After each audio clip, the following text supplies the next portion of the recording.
오늘은 마태복음 11장 7절부터 15절까지의 말씀을 함께 나눠보도록 하겠습니다.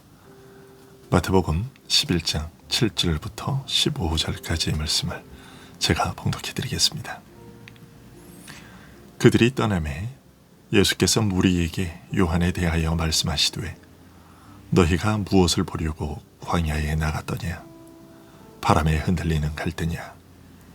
그러면 너희가 무엇을 보려고 나갔더냐?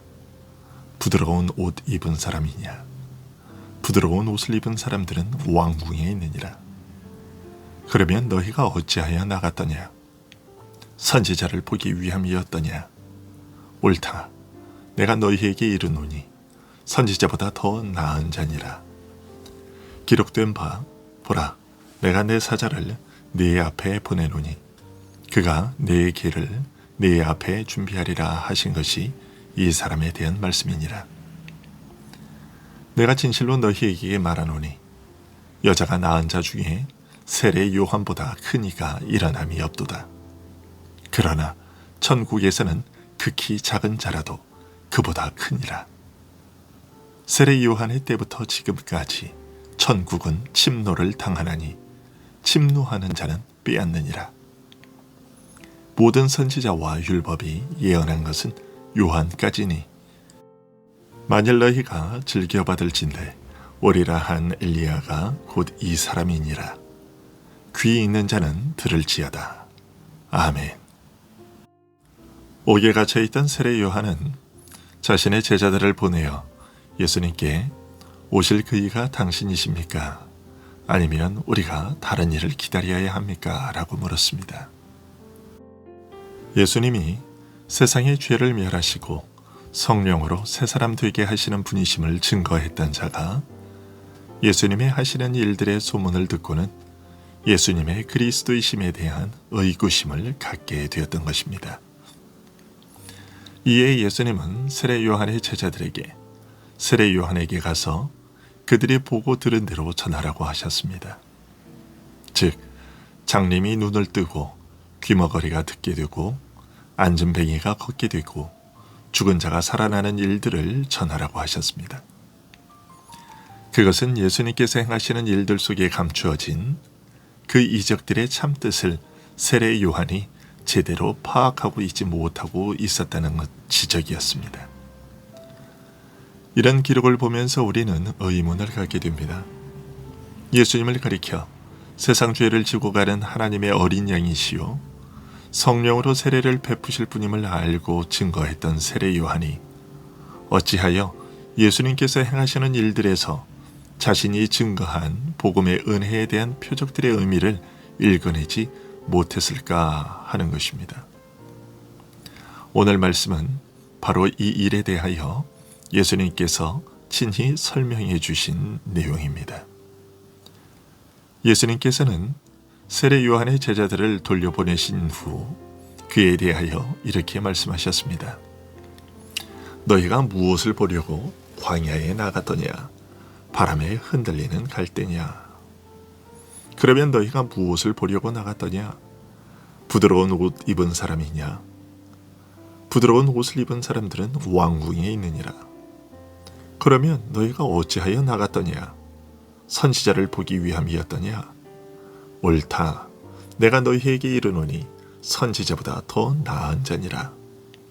기록된 바 보라, 내가 내 사자를 내 앞에 보내노니 그가 내 길을 내 앞에서 준비하리라 하신 것이 이 사람에 대한 말씀이니라. 내가 진실로 너희에게 말하노니 여자가 낳은 자 중에 세례 요한보다 큰 이가 일어남이 없도다. 그러나 천국에서는 극히 작은 자라도 그보다 크니라. 누가복음 1장 80절에서 누가는 세례 요한에 대해 아이가 자라며 심령이 강하여지며 이스라엘에게 나타나는 날까지 빈들에 있으니라고 전하고 있습니다. 그리고 세례 요한은 성인이 되어 이스라엘 무리들 앞에서 도끼가 이미 나무 뿌리에 놓였으니 회개하라고 담대하게 선포하며 이스라엘의 근본적인 영적 위기를 일깨웠습니다. 또한 헤로드 왕의 죄악을 지적하는 것을 조금도 두려워하지 않고 그 일로 말미암아 지금 옥에 갇혀 있게 된 것입니다. 이런 기록들을 보면 세례 요한은 결코 줏대 없이 나약한 자가 아니었습니다. 예수님께서 바람에 흔들리는 갈대냐라고 하신 것은 그와 같은 세례 요한의 강직한 모습을 부각시키려는 일종의 반어법이었습니다. 즉, 세례 요한은 바람에 흔들리는 갈대와 같이 이랬다 저랬다 하는 나약한 사람이 결코 아니라는 것이죠. 부드러운 옷 입은 사람들은 왕궁에 있느니라고 하셨는데 그것은 세례 요한이 세상의 즐거움이나 아름다움을 좇는 사람도 아니었다는 설명이었습니다. 그런데 선지자를 보러 갔던 것이냐라는 질문에 대해서는 옳다고 하셨습니다. 즉, 세례 요한은 하나님께서 그 백성 이스라엘에게 하나님의 말씀을 전하도록 보냄받은 사람이라고 확인해 주신 것입니다. 그것이 세례 요한의 참모습이라고 확인시켜 주신 것입니다. 구약의 선지자들 역시도 모두들 특별한 인물들인데요. 하지만 세례 요한은 그 이상이었습니다. 왜냐하면 그는 선지자의 예언을 따라 메시아의 길을 예비하기 위해 특별히 보내심을 받은 선지자였기 때문입니다. 말라기 선지자는 이 특별한 선지자에 대하여 만군의 여호와가 이르노라.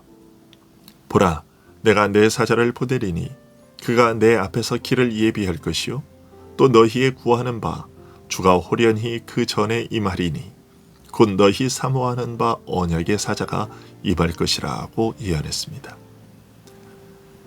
이스라엘이 사모하고 기다리는 메시아가 오시기 전에 그보다 앞서서 하나님께서 그의 사자를 보내어 메시아의 길을 예비하게 하실 것이라고 하신 그 특별한 선지자가 바로 세례 요한이었던 것입니다. 바로 그런 뜻에서 예수님께서는 세례 요한이 구약의 선지자들보다 더 큰 선지자라고 말씀하셨던 것입니다. 그리고 덧붙여 말씀하시기를 여자가 낳은 자 중에 세례 요한보다 큰 이가 일어남이 없도다 라고 하신 것입니다. 이런 평가를 받은 것 역시 세상 죄를 지고 가는 하나님의 어린 양으로서 인류를 죄에서 구원하시되 성령으로 세례를 베풀어 하나님 앞에서 완전한 새 사람으로 서게 하실 구세주를 세례 요한이 직접 역사 속에 맞아들이는 독특한 역할을 감당했기 때문이었습니다. 하지만 예수님께서는 이 말씀에 이어 한 가지 더욱 놀라운 사실을 밝히십니다. 그것은 천국에서 극히 작은 자라도 세례 요한보다 크다고 하신 것입니다. 그런데 우리는 이 말씀을 들으면서 다시 궁금증을 갖게 됩니다. 사람 중에서 가장 위대하다 하신 세례 요한이 어떻게 천국에서 가장 작은 자보다 못하다는 것인지 궁금하다는 것입니다. 그 궁금증에 대한 답은 곧이어 하신 세례 요한의 때부터 지금까지 천국은 침노를 당하나니 침노하는 자는 빼앗느니라. 모든 선지자와 율법이 예언한 것은 요한까지니 만일 너희가 즐겨받을진대 오리라 한 엘리야가 곧 이 사람이니라는 말씀에서 얻을 수 있습니다. 우리말 성경에는 세례 요한의 때부터 지금까지 천국은 침노를 당한다고 번역되어 있지만 사실 그 뜻은 세례 요한의 때부터 지금까지 천국은 힘있게 나아간다, 강력하게 전진한다 라는 뜻에 가깝습니다. 천국이 강력하게 전진하는 가운데 사람들이 이러한 천국에 적극적으로 들어가는 모습을 드러내신 말씀입니다. 말하자면 천국은 세례 요한의 때로부터 지금까지 힘있고 강력하게 나아가고 있다는 뜻입니다. 천국이 이 땅에 실현되어 온 역사에 극히 중대한 변화가 생겼다는 말입니다. 세례 요한이 감옥에 갇힘으로써 그의 시대가 마감된 이후 예수님께서 친히 천국을 전파하시는 것과 더불어 이전에 볼 수 없었던 강력한 힘과 능력으로 천국이 힘있게 움직이고 나아가기 시작한 것입니다. 시대가 달라지고 역사가 달라진 것입니다. 이러한 사실을 예수님께서는 모든 선지자와 율법이 예언한 것은 요한까지니라고 말씀하셨습니다.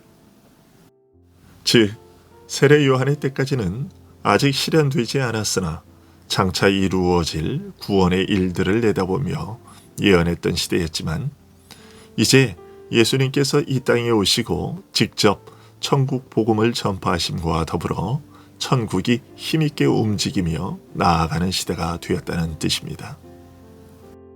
세례 요한이 메시아이신 예수님을 역사 속에 직접 맞아들임으로써 다른 선지자들보다 더 큰 자요, 사람 중에 가장 위대하다고 말했지만, 그럼에도 불구하고 세례 요한 역시도 어디까지나 예수님께서 이루시고 계신 이 구원의 역사를 멀리서 내다보고 미리 증거한 예언의 시대, 곧 선지자와 율법의 시대에 속한 자라는 것입니다.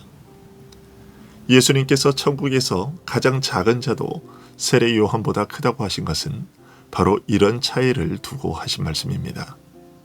다시 말해서 세례 요한이 선지자와 율법의 시대에 속한 사람들 중에는 예수님을 직접 눈으로 본 자이기에 그 시대의 다른 사람들 중에서는 가장 큰 자라고 할 수 있겠지만, 이제 예수님께서 친히 천국을 전파하고 있는 시대에 직접 참여하고 있는 자보다는 못하다고 하신 것입니다. 세례 요한은 예수님께서 십자가에서 죽으시고 부활하신 후 성령을 보내어 만국을 구원하고 다스릴 그 일을 직접 경험하지 못할 것이었습니다. 비록 십자가와 부활의 은혜를 말하기는 했으나 직접 보지 못하고 헤롯에 의해 곧 죽임을 당함으로써 그 일을 직접 경험하지 못했습니다. 비록 엘리야처럼 영적으로 어두운 시기에 충실히 선지자의 역할을 감당하기는 했으나 다른 구약의 선지자들처럼 예수님의 사역에 대한 이해에 있어서 한계가 있었고, 그래서 오실 그이가 당신이십니까? 라고 물을 수밖에 없었던 것입니다. 사도행전 18장에서 아볼로가 구약의 말씀들은 잘 알고 있어서 그 말씀들은 잘 가르쳤지만 요한의 세례만 알고 있었다는 것이 바로 이런 점을 말하는 것이었습니다. 그런 아볼로에게 브리스길라와 아굴라가 그리스도의 도에 대해 더 확실하게 가르쳤던 것이고, 그리스도의 이름으로 다시 세례를 받게 했던 것입니다. 이런 사실은 오늘날 우리가 얼마나 복된 시대에 살고 있는지를 깨닫게 해줍니다. 과거 믿음의 선진들이 그토록 간절히 보기를 소망했던 메시아의 구원의 일, 성령을 보내어 그 구속의 은혜를 각 사람에게 베푸시는 능력의 역사를 눈으로 직접 목격하고 몸으로 경험하는 놀라운 은혜를 누리고 있는 것입니다. 하지만 이미 이루어진 이 복된 시대를 살면서도 세례 요한이 알고 경험한 것에도 미치지 못하는, 그가 깨달은 것조차 제대로 알지 못하는 우리의 불신앙과 무지가 얼마나 안타까운지 모르겠습니다. 시대 자체는 참으로 복된 시대인데 그 복됨을 개개인이 경험하고 누리는 것은 또 다른 문제인 것입니다. 그런 이유로 이처럼 복된 시대를 살면서도 불신앙으로 천국의 은혜와 전혀 상관없는 자로 사는 일도 있는 것입니다. 기도하겠습니다.